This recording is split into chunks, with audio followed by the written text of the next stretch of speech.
Bonjour, donc moi je suis le docteur Henkes Anne et donc je suis médecin hyperbare et je m'occupe du caisson hyperbare du CHRU de Brest. Et donc ce soir je vais vous présenter mon service, on ira également le voir, et je vais vous présenter les accents de décompression tels qu'on les a pris dans l'unité depuis 2009. Alors d'abord pour situer un peu le service, donc nous sommes ici à Brest, et vous voyez qu'en France métropolitaine, dans le Grand Ouest, on n'est pas très nombreux puisque nos plus proches voisins, c'est Angers, donc l'autre unité de médecine hyperbare de notre interrégion Bretagne-Pays de Loire. Ici, donc, une photo du centre d'Angers. Après, les voisins que nous avons, ça va être rapidement Bordeaux, Garches et Lille. Autrement dit, notre zone de rayonnement géographique est très vaste puisque l'on accueille les plongeurs de toute la côte bretonne et parfois même également ceux de la pointe de Normandie. Alors, au-delà de ça, l'oxygénothérapie hyperbare, c'est donc le traitement que l'on administre chez nous. Le caisson hyperbare, c'est l'enceinte qui permet de faire élever la pression à une pression supérieure à la pression ambiante. Et le traitement, ça va consister à respirer de l'oxygène, ou bien si la pression est élevée, à un mélange suroxygéné, donc à une pression supérieure à la pression atmosphérique. Alors comment ça marche? Il y a un effet qui est donc l'effet pression-volume. Donc ça, c'est le dérivé de la loi de Mariotte que vous connaissez tous, à savoir que pour une quantité de gaz donnée, en élevant sa pression, vous allez diminuer le volume qu'il occupe. Alors donc ça, c'est un effet thérapeutique qui peut être intéressant quand le problème est en lien avec un volume de gaz, c'est-à-dire avec des bulles. Le deuxième effet thérapeutique, et c'est finalement le principal mécanisme d'action de l'OHB, c'est qu'on augmente considérablement la pression d'oxygène que l'on respire. Donc ça fait augmenter considérablement la pression d'oxygène dans le sang et donc la quantité d'oxygène qui va aller irriguer les cellules de l'organisme. Pour mémoire, dans l'air ou dans le gaz que l'on respire, au niveau des poumons, l'oxygène est prélevé et va dans le sang. Le sang, ça permet de véhiculer cet oxygène jusqu'aux cellules de l'organisme. Donc au milieu, le cœur, donc entre les deux poumons, c'est la pompe qui permet d'activer cette circulation-là. Et au niveau des différents tissus de l'organisme, les cellules vont prélever l'oxygène dont elles ont besoin et rendre en retour le déchet, c'est-à-dire le gaz carbonique, qui va revenir après dans le poumon et être éliminé par le gaz que l'on expire. De façon chiffrée, donc en air ambiant, la quantité d'oxygène, là présentement que je respire, et qui va dans le sang représente à peu près 0,3 ml pour 100 ml de sang. Si je prends un masque à haute concentration, toujours ici à pression atmosphérique, donc je vais être à 100% d'oxygène à 1 bar absolu, la quantité d'oxygène dans mon sang sera de 1,9 ml pour 100 ml de sang. Et si je respire 100% d'oxygène, donc dans le caisson hyperbare, à un équivalent de 15 mètres de profondeur ou bien 2 bar 5 absolu, la quantité d'oxygène dissoute dans le sang représentera 3,8 ml pour 100 ml de sang. Alors, le fait d'augmenter la quantité d'oxygène que l'on respire ne fera pas augmenter le métabolisme cellulaire. Les cellules continuent de prélever ce dont elles ont besoin. Mais si le problème de santé que l'on cherche à soigner est un problème lié à un déficit d'oxygène, l'OHB va permettre de compenser ou de corriger ce déficit d'oxygène. Donc, concrètement, on ne soigne pas que des plongeurs en caisson hyperbare. L'OHB a en effet des effets biologiques propres, d'aide à la lutte contre certaines infections, d'aide à la restauration de la microcirculation et finalement, c'est une aide à la cicatrisation dans certaines situations complexes. Maintenant, je vous propose d'aller visiter mon unité. Voilà, donc bienvenue dans notre service. Donc on est situé sur le site de la Cavale Blanche à Brest. Donc nous sommes au sein de l'hôpital. Au-dessus de nous, on a les différents services. On est à côté du service des urgences, pas très loin non plus des services de réanimation. Et donc quand on entre, on tombe directement sur le caisson. Alors là, la porte est fermée parce qu'il y a une séance en cours. C'est la chambre C qui est activée. Donc la chambre C, c'est une chambre de traitement qu'on utilise plutôt pour les patients chroniques, donc qui est en service actuellement. Le caisson est assez long parce qu'il y a 2 chambres de traitement et au milieu un sas à personnel. Et donc, je vous invite ici à faire un petit tour. Peut-être certains anciens vont se souvenir de caisson représenté ici en photo. C'est notre ancien caisson. Donc, pour la petite histoire, notre unité a été fondée en 1974. Donc, en 1974, on avait cette installation-là. C'est le professeur Lucien Barthélémy qui a été à l'origine de notre service. Et le professeur Lucien Barthélémy, en fait, c'est le père des tables de décompression des GERS 65. Donc, ce caisson blanc ici a remplacé l'ancien caisson en 2010. Il est conçu un petit peu différemment. Et là, je vous propose de longer l'installation. Voilà, on longe la première chambre de traitement, le sas à personnel et la deuxième chambre de traitement que l'on pourra voir au bout.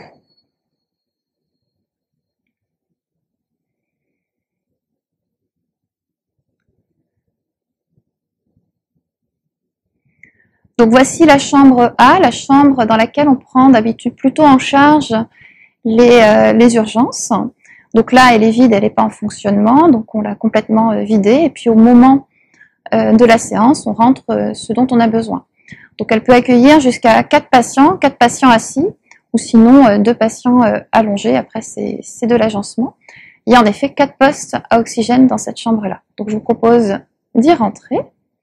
Alors c'est pratique, les portes rectangulaires, on peut y rentrer directement sans faire trop de gymnastique. Voilà. On fait un petit tour. C'est assez lumineux là-dedans parce qu'en fait on peut régler l'intensité lumineuse et c'est vrai que les grands hublots c'est bien aussi. Et là, les tuyaux qu'il y a au plafond et que l'on montre là en bas, c'est le système de lutte contre l'incendie. On est en milieu hyperbare, en milieu hyperoxique, et en plus on est enfermé. Donc un risque que l'on redoute beaucoup, c'est le risque incendie. Après, en milieu hyperbare, bien sûr, on surveille la pression, donc le manomètre avec l'aiguille à 0, puisque comme tout manomètre, on mesure une pression relative. Et il y a une redondance. Donc on a un deuxième instrument de mesure, celui-ci il est relié à l'informatique, donc c'est un écran digital. Nous sommes donc toujours à 0 bar de pression relative. Et puis donc vous voyez qu'au moment de la vidéo, il est 15h08. On le voit sur l'écran digital et on le voit sur le report de la petite horloge au-dessus. Donc on a un téléphone de secours pour ne pas rester non plus sans communication en cas de coupure complètement d'électricité. On a un caisson hospitalier, donc il y a même un lavabo pour se laver les mains, c'est important pour la prévention du risque infectieux. Et pendant la séance, si on a besoin d'éléments particuliers, de médicaments, de linge ou autre, on peut parfaitement et facilement communiquer avec l'extérieur via ce sas à médicaments. Donc il suffit d'ouvrir la porte, voilà, on referme, on bloque, et de l'autre côté, en fait, on purge l'air sous pression du sas à médicaments, ce qui permettra de réouvrir la porte de l'autre côté. Donc nous, nos portes, elles sont fermées simplement par l'action de la pression. Voilà, on va sortir là, on rentre dans le sas à personnel et on va sortir du caisson, donc le pupitre de pilotage, et on va faire juste un petit tour sur le côté. Il y a le tableau général de commande du caisson. Alors, un caisson hyperbare, ce ne sont jamais que des vannes qu'on ouvre et que l'on ferme. Et puis, on mesure quand même l'oxygène à l'intérieur, le gaz carbonique et tout. Et donc, comme il y a 3 chambres, tout est multiplié par 3. Là, actuellement, au moment de la vidéo, et la chambre C, donc sur votre droite, est en fonctionnement. Donc, la vanne est un petit peu élevée. En effet, elle comprime un petit peu, non pas qu'on est en train de comprimer la chambre, mais simplement il y a une ventilation. Donc la ventilation, c'est une fuite qu'il faut compenser. Au-dessus, on retrouve les manomètres. Voilà. Et donc ce tableau général de commande est asservi au pupitre informatique que l'on va voir dans la vidéo suivante. Alors là, on longe la chambre A. Et vous retrouvez le sas à médicaments de l'autre côté, donc je vous ai montré de l'intérieur. Donc là, si j'ai un objet à faire passer à l'intérieur, je vais le placer dans le petit sas. Je vais simplement fermer la porte là. Et de l'autre côté, la personne va créer une fuite pour équilibrer les pressions et elle pourra à nouveau ouvrir la porte. Donc on retrouve là le tableau général de commande que l'on a vu tout à l'heure.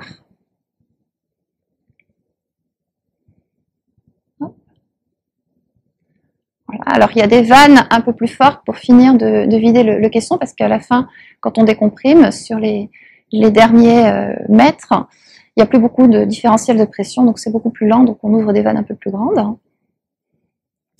Et donc vous devinez à côté des 3 vannes un petit interrupteur.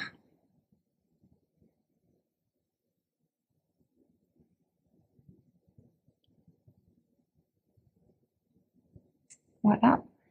Donc 3 chambres, tout est multiplié par 3.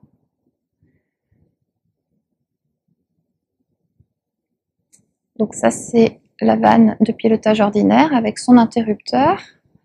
Et tout ça, c'est asservi à l'informatique. Et donc ça, c'est le pupitre de pilotage. Donc il y a une séance en cours, il y a un pilote, en l'occurrence. À Brest, ce sont nos infirmières qui accompagnent et aussi qui pilotent la séance. Donc le pilotage, ça consiste à surveiller, c'est avant tout un gros rôle de surveillance, déjà surveiller ce qui se passe à l'intérieur et que tout va bien. Donc il y a un système de vidéo surveillance. Et puis sur ces écrans, elle va également surveiller différents paramètres. Voilà, donc déjà la pression à laquelle on se trouve. Voilà. Vérifier que c'est bien conforme à ce que l'on souhaitait. Elle va surveiller le taux d'oxygène dans la chambre, parce que s'il y a des fuites dans les masques, ça peut monter et augmenter le risque incendie. Elle s'assure aussi que le gaz respiré par les patients est bien celui qu'on pense administrer. Et puis, on voit le profil de séance en cours. Donc là, on est dans une séance chronique, c'est une séance que l'on fait à 15 mètres, et on fait 4 séquences de 20 minutes d'oxygène à cette pression-là. Alors, tout est doublé, donc il y a bien sûr un deuxième manomètre et un manomètre à aiguille au poste de pilotage, et pour le temps, on a des chronomètres à côté que l'on lance au démarrage. En cas de panne informatique, on peut reprendre le contrôle, là aussi par un joystick. Donc ça, c'est le système de vidéosurveillance, donc c'est le haut-parleur, donc l'infirmière peut leur parler à tout moment à l'intérieur pour donner des consignes, enlevez les masques, mettez les masques, attention, il y a des fuites. Et pour être sûr qu'il y a toujours un pilote au poste de pilotage, il y a un bouton d'homme mort, hop, voilà, qui s'éclaire toutes les 2 minutes et finit par sonner si personne n'appuie dessus. Enfin, au milieu, donc, ça c'est un écran qui permet de contrôler un certain nombre de choses dans le caisson, donc les gaz respirés. Donc là, au masque des patients, on peut choisir de leur administrer ou de l'air ou de l'oxygène, ou bien un mélange suroxygéné. Donc là, on contrôle tout le caisson. On peut régler depuis cet écran-là l'intensité lumineuse dans chaque chambre, la ventilation, et puis on a un regard également sur notre réserve de gaz comprimé dans le local technique. Alors, quand on prend en charge un plongeur, souvent on va aller à des pressions un petit peu plus importantes que la séance ordinaire. La séance la plus fréquente la table la plus fréquente que l'on fait en cas d'accident de plongée, c'est une table à 18 mètres. Donc, on comprime en 5 minutes à 18 mètres. On fait 2 séquences de 20 minutes en oxygène pur, entrecoupées de pauses de 5 minutes à l'air pour limiter les risques de toxicité de l'oxygène. Une décompression lente en 30 minutes à 9 mètres. Ensuite, une deuxième séquence à 9 mètres et une décompression lente en 30 minutes ensuite. Donc, ça fait 2h30. Ça, c'est la table la plus souvent utilisée pour les accidents de décompression. Si on a un accident de décompression que l'on pense sera grave, donc à risque de séquelles, on va faire un traitement un petit peu plus agressif et on va prolonger cette table. Et donc, on va faire une table à 18 mètres avec 3 séquences de 20 minutes à 18 mètres, puis 2 séquences de 1 heure à 9 mètres. Et donc, c'est une table qui dure 4h50. Alors, des tables thérapeutiques, il y en a beaucoup. Nous, on en a 2-3 qu'on utilise plus souvent. C'est vrai que chaque centre a un petit peu ses habitudes. Nous, on privilégie l'oxygénation de l'organisme. Alors, je vous ai dit 18 mètres en oxygène pur. Ne vous amusez pas à faire ça dans l'eau. On est en milieu hospitalier, thérapeutique et à sec. Ça, c'est la grosse différence. Alors, ça y est, la chambre C a été libérée. Donc, on va aller regarder à l'intérieur. Donc là, dans cette chambre, on avait un patient qui était allongé sur le brancard. Donc l'infirmière vient de retirer les draps. Et puis on avait des patients assis sur la banquette de fauteuil. Et donc on comprime la chambre à l'air, donc on injecte de l'air comprimé. Et le traitement, il est administré par le biais d'un masque. Donc c'est un masque qui doit être appliqué de façon étanche sur le visage. Et il va tenir tout seul grâce à des élastiques derrière la tête. Et ce masque va délivrer de l'oxygène. Alors le mécanisme de fonctionnement, c'est comme votre détendeur de plongée. On a un détendeur sur le haut. Et donc le gaz, l'air ou l'oxygène est délivré à la demande. C'est le mouvement inspiratoire qui va déclencher l'arrivée d'oxygène. Et donc on retrouve notre sas personnel au milieu. Alors il y a un masque à oxygène parce que quand on fait des séances longues, on ne peut pas rester nous à l'air pendant 2 heures ou 4 heures à 18 mètres. Donc on est amené à se relayer ou à sortir un peu plus tôt de la chambre. Donc dans ces cas-là, on comprime le sas. Vous voyez, il y a 2 portes. Je vous ai dit tout à l'heure, c'est la pression qui ferme les portes. Donc chaque chambre est comprimée de façon complètement indépendante. Et donc le masque qui est dans le sas personnel nous permet de faire nos paliers à l'oxygène quand on doit en faire. C'est une autre façon de plonger, quelque part. On a les mêmes risques d'accidents de décompression que les plongeurs. Donc on utilise des tables de décompression, sauf que là on utilise les tables de décompression du ministère du Travail. Effectivement, si on reste un peu profond ou longtemps, comme vous, on a des paliers à faire. Mais c'est vrai qu'on a la chance d'avoir l'oxygène à disposition, donc on fait assez facilement notre décompression à l'oxygène. Donc maintenant, on va justement parler des accidents de décompression que nous avons soignés au caisson hyperbare. Alors, pour mémoire, en plongée, donc j'ai réduit un peu l'organisme à une interface air liquide ou gaz liquide. Et dans les accidents de décompression, c'est le gaz inerte qui nous intéresse. Donc en l'occurrence, le plus souvent, c'est l'azote de l'air qui va nous intéresser. Donc quand on part, si on n'a pas fait de plongée dans les 12 heures précédentes, on est normalement à un état d'équilibre entre la pression d'azote que l'on respire et celle qui est dissoute dans notre organisme. Lorsque l'on descend en profondeur, l'azote est respiré sous pression et il va progressivement se dissoudre dans l'organisme à des vitesses plus ou moins variables suivant les tissus considérés. Et puis, donc, plus on reste au fond, plus la quantité d'azote dissoute dans l'organisme sera importante. Et à un moment donné, on va remonter. Si le plongeur remonte de façon un petit peu vite, anarchique, on va avoir une différence entre la quantité d'azote de l'organisme et la pression d'azote respirée qui est trop importante, puisque l'organisme n'aura pas eu le temps de relarguer suffisamment d'azote. Et ça, c'est un facteur de risque de production de bulles en excès ou trop grosses, et donc d'accident de décompression. Donc, comme vous savez, pour prévenir l'accident de décompression d'un point de vue technique, on essaye de respecter une vitesse de remontée et suivant les paramètres de la plongée, on va faire des arrêts, donc des paliers, pour laisser le temps à l'organisme de relarguer un petit peu d'azote et d'éviter que le gradient entre la quantité d'azote dissoute dans l'organisme et celle de l'ambiance soit trop importante. Et donc, si on respecte les procédures de décompression, on réduit fortement le risque d'accident de décompression. Alors, attention, on produit quand même des bulles.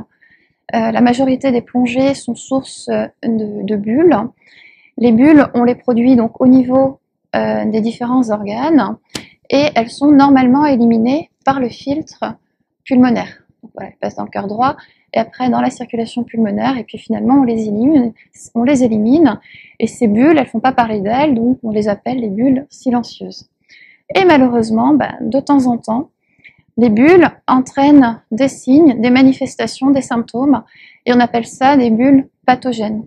Donc ce sont les bulles qui génèrent un accident de désaturation. Alors, les bulles, elles vont avoir un effet délétère direct, par traumatisme direct, par exemple au niveau d'un tendon, au niveau d'un nerf qu'elles peuvent comprimer, au niveau d'un vaisseau qu'elles peuvent comprimer. Et puis, ces bulles intravasculaires, elles vont aussi avoir un effet d'obstacle, elles vont obstruer les vaisseaux et empêcher la circulation du sang. Dans le vaisseau, elles vont pas faire qu'un obstacle, elles vont également interagir avec tout ce qu'il y a autour. La première des choses qu'il y a autour, ce sont ces cellules qui tapissent la paroi des vaisseaux. On appelle ça des cellules endothéliales. Elles n'ont pas qu'un rôle de tapisser la paroi des vaisseaux. En fait, ce sont des cellules qui sont hyperactives et qui ont un peu un rôle de vigile. C'est-à-dire que quand elles sont abîmées, elles sont titillées, elles vont déclencher elles-mêmes une cascade de réactions visant à défendre l'intégrité du vaisseau et notre intégrité. Donc ces bulles, parmi la cascade de réactions qu'elles vont initier la coagulation. Si jamais il y a une brèche, il faut colmater la brèche. Donc c'est le rôle des petites cellules qu'on appelle les plaquettes et de tout un tas de protéines pour former le caillot. Et puis elles vont également activer le système inflammatoire et immunitaire. Donc ça, c'est l'armée de défense de l'organisme, ce sont les globules blancs. Donc, il y a, une fois que des bulles sont là, en fait, il y a toute une cascade de réactions qui se produit, avec activation des plaquettes qui ont un rôle dans la coagulation, de façon directe par la bulle, mais aussi par l'irritation de nos petites cellules endothéliales. Ça va également initier des processus inflammatoires et immunitaires, et puis des phénomènes de vasoconstriction, et un petit peu d'augmentation quand même de la perméabilité capillaire. Et tous ces phénomènes-là, donc, se déroulent sur plusieurs heures après ce phénomène bullaire initial, et on appelle ça la maladie de décompression. Autrement dit, un accident de décompression, c'est un accident qui va évoluer sur plusieurs heures. Alors, les manifestations sont diverses. Je ne vais pas vous faire un catalogue à retenir par cœur. La seule chose qu'il faut retenir, c'est que tout plongeur qui présente un trouble, donc une plainte, un comportement qui ne vous paraît pas normal, il faut déclencher une procédure de secours. On ne sait pas exactement ce qu'il a et surtout on ne sait pas comment ça va évoluer.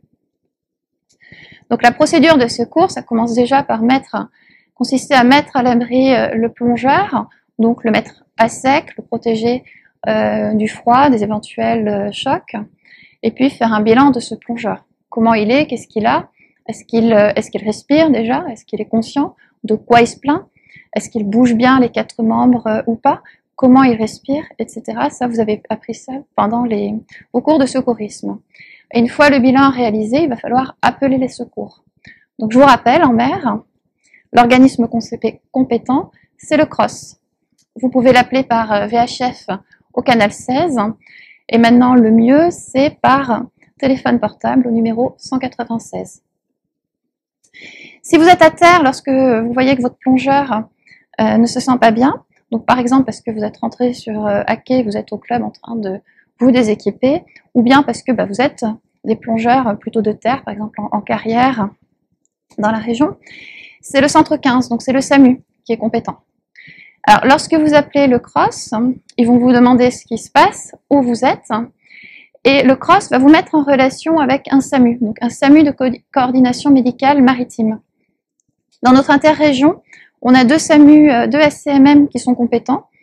Le SCMM de Brest, donc qui va aller jusqu'à peu près la moitié du Morbihan, et la partie sud, au sud, Morbihan et toute la côte atlantique, c'est le SCMM de Bayonne. Et bien entendu, les CROSS ne sont pas tout à fait correspondants, puisqu'il y a le CROSS Corsen qui est compétent jusqu'à Pinmar, et au sud de Pinmar, c'est le CROSS Etel que vous aurez au bout du téléphone. Quand vous êtes à terre, vous aurez votre SAMU départemental au bout du téléphone. Et nous, médecins hyperbares, généralement, nous sommes contactés par nos confrères des SAMU. Le médecin régulateur va reprendre avec vous ce qui s'est passé, les signes présentés. Il va vous donner éventuellement des conseils médicaux. Et il va surtout nous appeler aussi pour qu'on confirme avec lui les hypothèses diagnostiques et qu'on l'aide pour l'orientation. Et donc, s'il y a une forte suspicion d'accident de désaturation, vous serez évacué directement à Brest.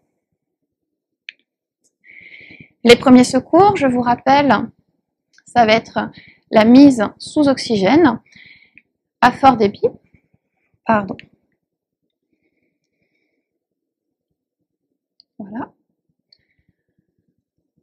Donc, à l'aide d'un masque haute concentration. Donc, il ne faut bien entendu pas oublier, d'une part, d'ouvrir la bouteille et d'autre part, donc, de régler le débit. Et pour qu'on ait 100% d'oxygène, il faut se rapprocher de 15 litres. Après, c'est un masque haute concentration, donc il y a un réservoir. Il faut attendre qu'il soit rempli pour pouvoir le mettre sur le visage de votre victime, sinon il va avoir du mal à respirer. Et ensuite, il faut ajuster le masque au visage en ajustant les élastiques et la petite pince au niveau du nez. Et je remercie Marine Leroy qui m'a permis de tourner cette vidéo. L'oxygénothérapie et ensuite le plongeur qui sort de l'eau normalement est déshydraté, le plongeur accidenté est encore plus déshydraté, donc il va falloir le réhydrater et lui proposer de l'eau. Ce que l'on préconise, c'est 1 litre sur la première heure. Alors il y a 3 conditions pour lesquelles il faut éviter toutefois cette proposition d'eau, c'est lorsque le plongeur en fait n'est pas en mesure de boire. Par exemple parce qu'il a des troubles de conscience. Donc s'il a des troubles de conscience, il peut faire une fausse route. Donc dans ces cas-là, il faut mettre le plongeur en position latérale de sécurité et puis le surveiller et garder son oxygénothérapie. Si le plongeur a des difficultés respiratoires aussi, là, il est aussi à risque de faire une fausse route. Et enfin, si le plongeur est pris de vomissements importants, le fait de boire de l'eau risque de redéclencher des vomissements et finalement de majorer sa déshydratation. Donc dans ces cas-là, pas d'eau. Vous mentionnez l'état au SAMU et puis il sera réhydraté par d'autres voies, par les secours médicalisés. Et puis vous avez une ou plusieurs victimes. C'est bien de mettre quelqu'un qui va bien pour surveiller ces victimes et puis les rassurer et tenir informés les organismes de secours de l'évolution éventuelle de votre plongeur. Alors, la réalité des accidents de décompression au CHU de Brest. Donc, le docteur Camille Blaise, qui est une urgentiste, a fait son travail de thèse sur notre activité sur ces 11 dernières années, donc entre 2009 et 2019. Elle n'a retenu que les dossiers d'accidents de désaturation. Donc, dans tous les accidents de plongée que nous avons été amenés à recomprimer, elle exclut notamment 2 surpressions pulmonaires avec aéroembolisme, et puis elle a exclu les fautes de procédure. Et donc, ici, l'évolution par année, il n'y a pas vraiment d'évolution. Tout ce que l'on peut dire, c'est que les années ne se ressemblent pas, avec des années à forte activité et des années comme 2015 à très faible activité. En moyenne, on a 15 accidents de désaturation par an. Alors, en 2020, on a recomprimé 3 plongeurs, cause Covid. Tout à l'heure, je vous ai parlé de la répartition géographique des caissons hospitaliers en France. Et donc ici, notre zone de la provenance de nos plongeurs. Et donc, on a reçu des plongeurs de toute la côte bretonne. Donc d'Ille-et-Vilaine, c'est essentiellement la côte ici. Pour ce qui est de la carrière, les plongeurs ont plutôt été pris en charge à Angers pour des raisons de distance. Toute la côte des Côtes d'Armor, la côte finistérienne et le Morbihan. Et nous avons également de temps en temps des plongeurs essentiellement de la pointe de Normandie.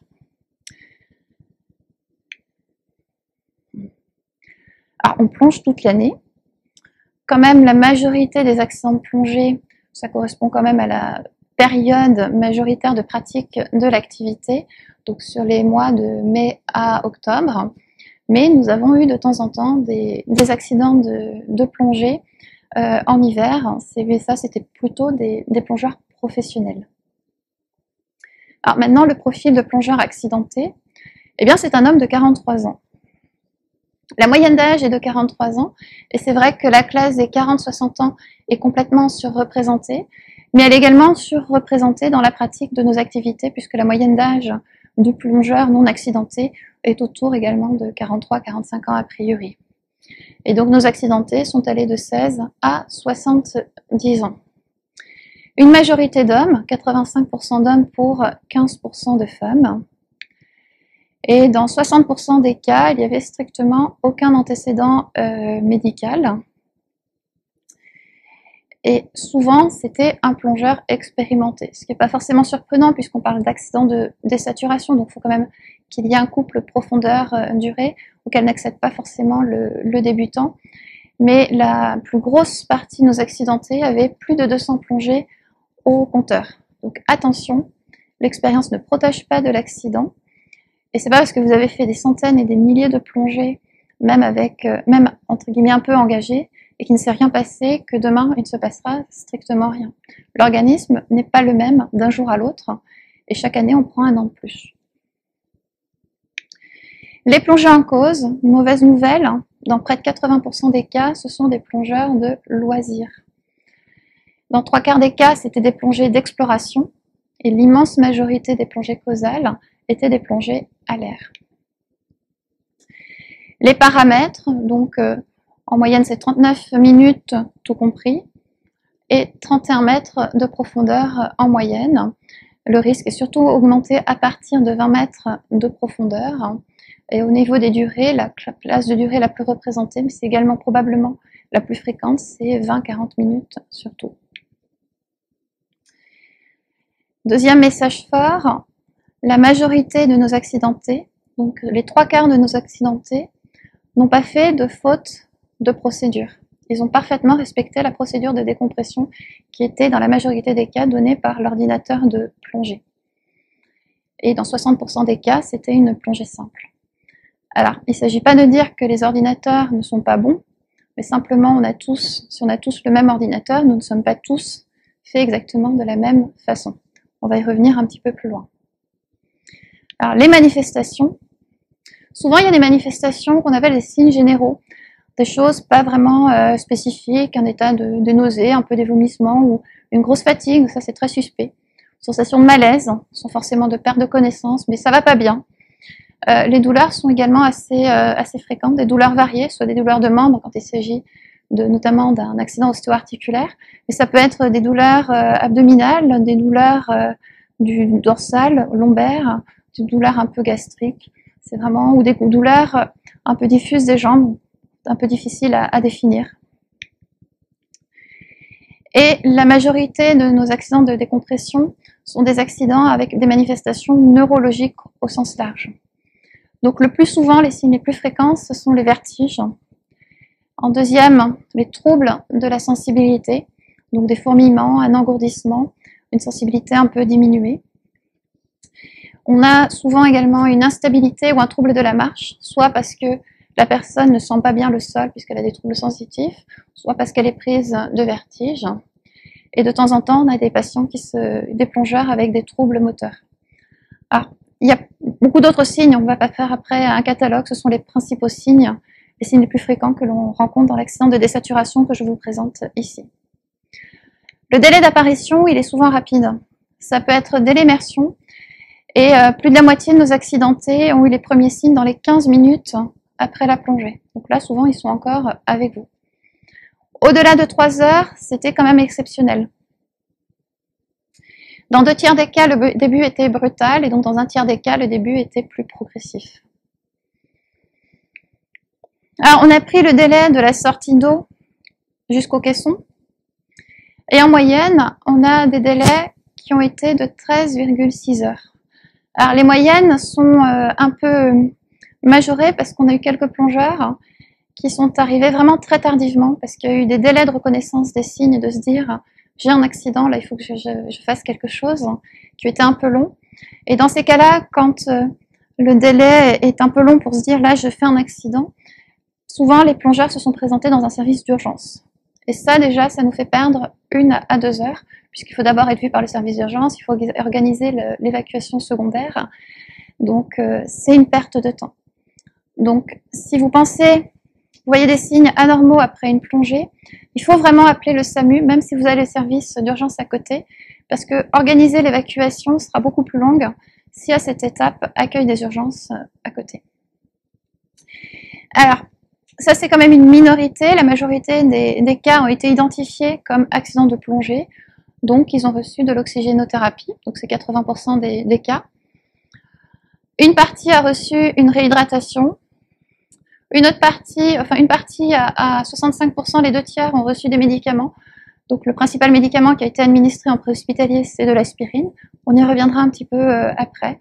Et puis il y a 10% des cas qui n'ont rien reçu parce qu'a priori, l'accident n'était pas forcément reconnu. Le vecteur utilisé pour arriver à Brest était dans près de la moitié des cas l'hélicoptère. Quand on voit l'étendue de la région, c'est vrai que ça fait gagner du temps. Mais dans 20% des cas, c'est une ambulance qui a été envoyée. Parce que des fois, quand c'est pas si loin que ça de Brest, ça reste plus rapide d'envoyer une ambulance qu'un hélicoptère. Il faut l'armer, il faut aller chercher le médecin, et puis il faut après aller sur place, récupérer la victime, la bilanter, etc., etc. Ça, c'est pas forcément toujours très très court, tout dépend où on se trouve. À l'arrivée à l'hôpital, dans 22% des cas, le plongeur allait relativement bien. On avait un examen clinique qui était normal. Et puis, dans les 78% autres des cas, on avait des anomalies à l'examen clinique. Et les principales retrouvées, ça correspond finalement aux principales plaintes initiales. Ce sont les sensations de vertige et d'instabilité, des troubles de la sensibilité majoritairement au niveau des membres inférieurs, des phénomènes douloureux, des nausées, des vomissements qui vont souvent de pair avec la sensation de vertige et d'instabilité, ainsi que les troubles de la marche. Alors, à l'arrivée à l'hôpital, on fait un examen clinique et on essaie d'évaluer la gravité de l'accident, c'est-à-dire la probabilité qu'il ait des séquelles après traitement. Et donc, on a des scores de gravité pour cela. Et 8% de nos accidentés, avaient un score de gravité élevé à l'arrivée à l'hôpital. Donc, tous ces plongeurs-là ont fait une recompression thérapeutique initiale, suivant la table le plus souvent que je vous ai montré dans la vidéo. Pour les quelques cas plus graves, on a fait des tables plus longues de 4h50. Et dans un cinquième des cas, il y a une amélioration clinique à l'issue de la première séance. Si l'amélioration n'est pas complète, à ce moment-là, on est amené à refaire des séances itératives. Donc, c'est souvent des séances à un équivalent de 15 mètres que l'on fait. On appelle ça des tables de consolidation. Majoritairement, nos plongeurs ont nécessité moins de 5 séances en tout, mais on a eu quelques plongeurs avec une symptomatologie plus sévère qui ont nécessité jusqu'à 10 séances, parfois même un petit peu au-delà. Et donc ces plongeurs-là ont eu des durées d'hospitalisation assez longues. Donc en moyenne, la durée d'hospitalisation était d'une grosse semaine, sachant que la plupart des plongeurs qui récupèrent bien dès la première séance, il y a une durée d'hospitalisation minimum de 24 heures après la sortie de l'eau, puisque c'est la période pendant laquelle on considère qu'il y a un risque encore évolutif de l'accident initial. Alors, en pratique, à quoi ça ressemble? Donc un jour, on est appelé pour un accident de plongée chez un plongeur donc, qui a quand même une petite expérience de 100 à 200 plongées au total. Il a une pratique relativement régulière depuis quelques mois, à peu près toutes les semaines. Et ce jour-là, il a fait une plongée à 25 mètres de profondeur maximale, donc une descente relativement lente, une remontée relativement lente. Donc son ordinateur de plongée lui a indiqué qu'il fallait faire un palier de 2 minutes à 3 mètres, ce qu'il a réalisé. Et ensuite, il est sorti de l'eau, donc 41 minutes après y être rentré. Donc il n'y a pas eu de faute de procédure particulière, c'était une plongée qui était tout à fait normale pour lui. Mais 45 minutes, 3/4 d'heure après la sortie de l'eau, donc là il est retourné sur Terre, il est pris brutalement de grands vertiges rotatoires, donc c'est comme dans un manège, hein, ça tourne, ça tourne, ça tourne, donc ça le fait vomir et puis il est épuisé. Donc là l'accident se voit, donc la prise en charge va très vite, il est tout de suite mis sous oxygène. On essaye de lui proposer un peu d'eau, mais enfin il vomit, on essaye de lui proposer un peu d'aspirine par voie orale, donc il vomit. Les secours sont déclenchés. Et donc là, on a un accident qui est très suspect d'une atteinte de l'oreille interne. Donc pour mémoire, l'oreille nous sert à entendre, c'est le rôle de la cochlée ici. Et nos oreilles nous servent également à nous équilibrer, c'est le rôle de l'appareil vestibulaire. Et donc pour lui, on a une suspicion d'atteinte vestibulaire. Alors il faut le temps qu'il arrive quand même, parce que c'était pas tout à fait à côté, donc finalement il nous arrive 3 heures après. Et on a effectivement un plongeur qui est prostré, qui est très très asthénique, et qui bouge pas trop, parce que dès qu'il bouge la tête, il est pris de vomissements, et il se plaint clairement de vertiges rotatoires horizontaux, donc c'est un manège à l'horizontale. Et quand on regarde ses yeux, on a des petits mouvements oculaires, un petit peu des petites saccades, qu'on appelle un nystagmus. Donc il y a un sens suivant comment battent les yeux. Donc là, c'est un nystagmus droit. Donc ça confirme un petit peu quand même l'impression que l'on avait en préhospitalier d'une atteinte de l'oreille interne. Donc on l'hydrate par une perfusion intraveineuse puisqu'il vomit. On lui fait une table de recompression thérapeutique, on met également en route un traitement par cortisone. Et à l'issue, voilà, il est hospitalisé. et on le revoit quelques heures après.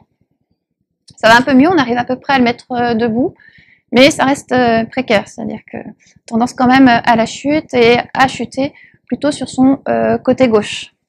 Il a toujours le même battement d'yeux, donc vers la droite. Donc on décide de poursuivre le traitement pendant plusieurs jours. Donc il est hospitalisé 1 semaine en tout et on lui réalise 10 séances. Et pendant ces jours, il s'améliore progressivement, il reprend son équilibre progressivement. Durant son hospitalisation, donc on fait des explorations et donc des explorations vestibulaires qui confirment un déficit vestibulaire gauche. Il aura un nouvel examen vestibulaire 6 mois après. Malheureusement, quand on fait un examen poussé, le vestibule n'a pas récupéré. Donc, il vit avec un seul vestibule et tout le reste de son système sensoriel qui lui permet l'équilibre, puisque l'équilibre, le fait de marcher, d'arriver à suivre, à avoir ses repères, ça repose effectivement sur nos vestibules, mais on a également le système visuel et notamment oculomoteur. On a tous nos récepteurs sensitifs au niveau de la plante de nos pieds et de nos articulations, donc qui nous informent de notre position dans l'espace. Donc, quand on a un vestibule qui est atteint, initialement, on a des gros vertiges parce que l'organisme est fait pour fonctionner avec 2 vestibules, mais peu à peu, le reste du système prend le dessus et compense ce déficit. Donc, fonctionnellement, il marche bien, il peut monter les escaliers, il fait dans sa vie de terrestre, il n'y a aucun problème. Il a compensé, en fait, avec son vestibule et le reste de ce système. Donc, un seul vestibule, par contre, c'est compliqué pour plonger, parce que si jamais il refait un accident sur le 2e vestibule, là, il n'y a plus de moyen de compenser. Il sera vertigineux à vie. Sur le plan des facteurs de risque, donc ce sont des accidents qui sont très liés à un shunt droit-gauche, donc on a fait la recherche, et effectivement, elle est positive. Donc, l'accident de désaturation, c'est l'un des risques du plongeur.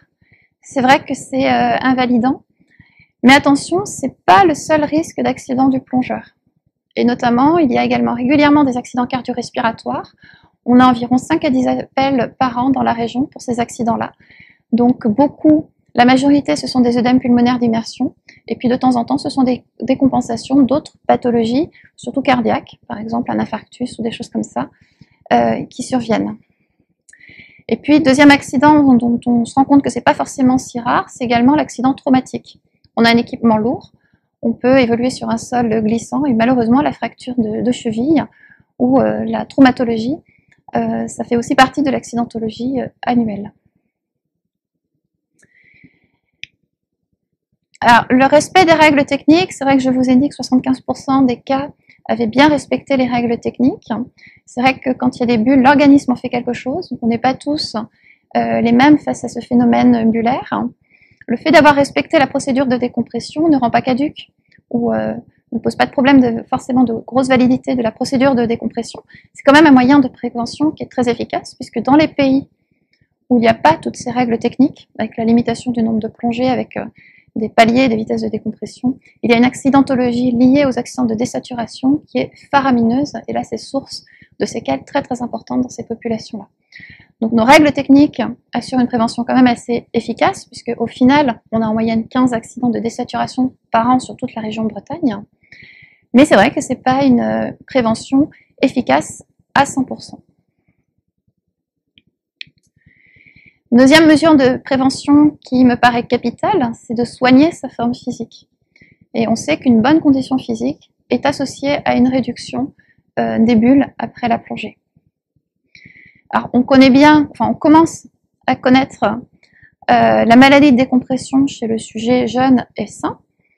Par contre, c'est que ce que deviennent les bulles chez un plongeur qui a déjà des pathologies ou qui prend des médicaments, ça, je ne sais pas. Ça peut avoir des interactions quand même avec la réaction de l'organisme.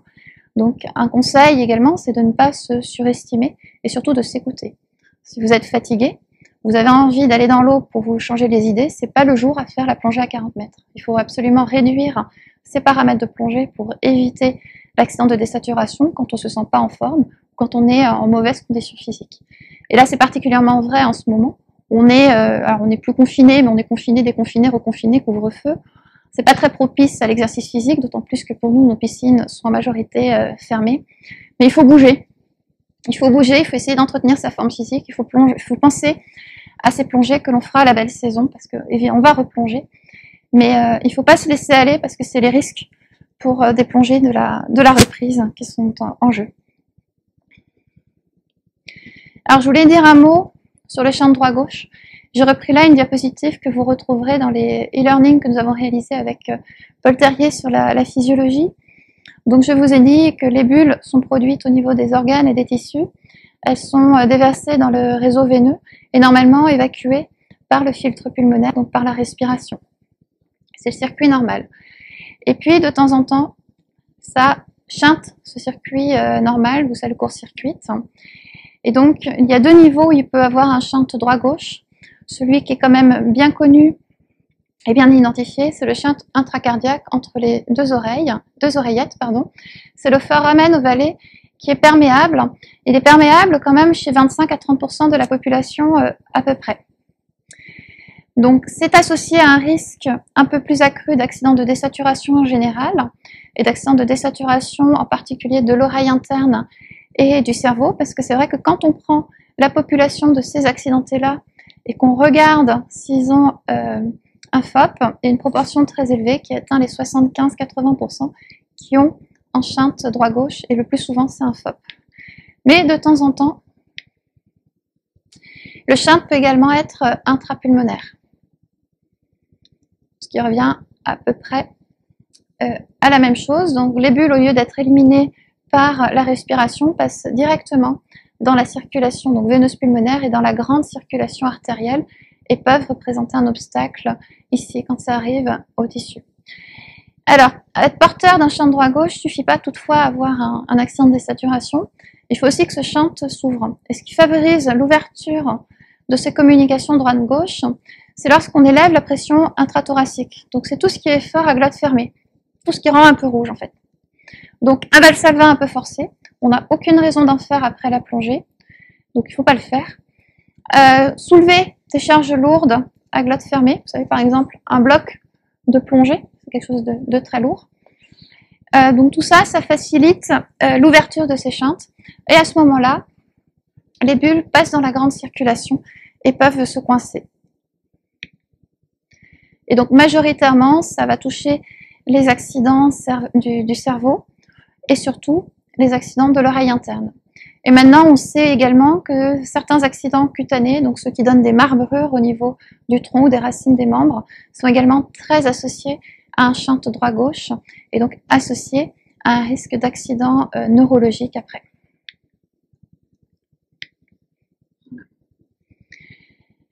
Pour finir, ce que l'on redoute, donc c'est le cas d'un plongeur qui était expérimenté de plus de 500 plongées, qui est pareil, avait une pratique de la plongée assez régulière, hebdomadaire. Alors il a 60 ans, enfin il avait 60 ans à ce moment-là, mais il avait quand même une pratique d'activité physique relativement régulière, puisqu'il essayait de faire un peu de vélo et un peu de marche 2 à 3 fois par semaine. Et donc ce jour-là, il réalise une plongée à une profondeur maximale de 34 mètres.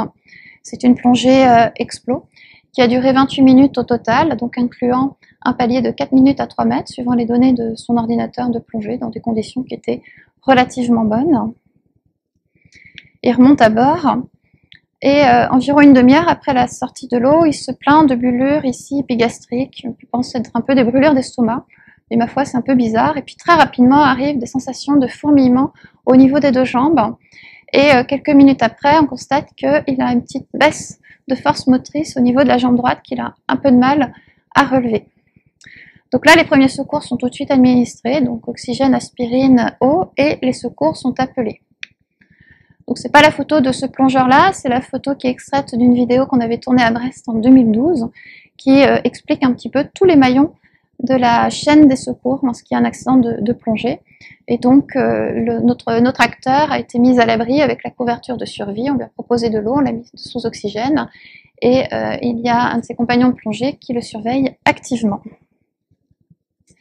Alors cette procédure premier secours a permis la résolution du déficit moteur en un quart d'heure environ, et du coup ce sont des secours médicalisés qui ont été envoyés sur place avec hélicoptère, et le médecin qui le voit retrouve à l'examen clinique cette plainte toujours d'avoir des fourmillements au niveau des deux jambes. Ça part du haut des cuisses jusqu'aux pieds.